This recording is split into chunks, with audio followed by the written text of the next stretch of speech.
Back in 2022, I visited the Tate Modern in London to view the surreal paintings of Antonio Berni. Berni was an Argentinian figurative artist associated with the movement known as Nuevo Realism, a Latin American extension of social realism. In 2008, armed robbers stole 15 paintings made by Antonio valued at $2.2 million. The news was reported by the newspaper La Nación, which said that the robbery happened when a truck transporting 17 paintings was stopped by two people disguised as policemen.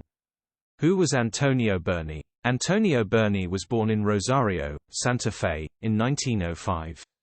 In 1925 he traveled to Europe to continue his studies with a scholarship granted by the Jockey Club of Santa Fe. After touring Spain in 1926, he moved to Paris, wherein he frequented the workshops of André Lhote and Othon Friesz. In Paris, he became part of the Paris group. During this time, he met the Marxist philosopher Henri Lefebvre, who introduced him to the surrealist poet Louis Aragon. They both shared Berni's ideas about the commitment to art and revolution.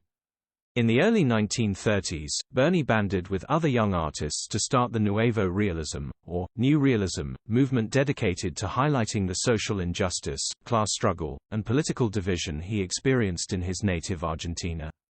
Berni depicted working-class youths posing for their portrait in his monumental New Chicago Athletic Club painting. Berni had worked with the well-known Mexican muralist David Alfaro Siqueiros 2 years earlier. He ultimately disagreed with Siqueiros that large-scale murals, wall paintings, on public buildings could affect social change in Argentina, as it had in Mexico.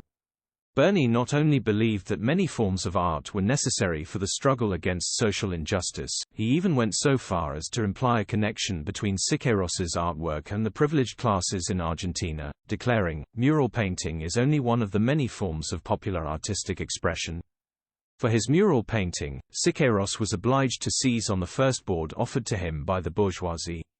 In 1930 Berni returned to Argentina to settle with his French wife and daughter in the city of Rosario.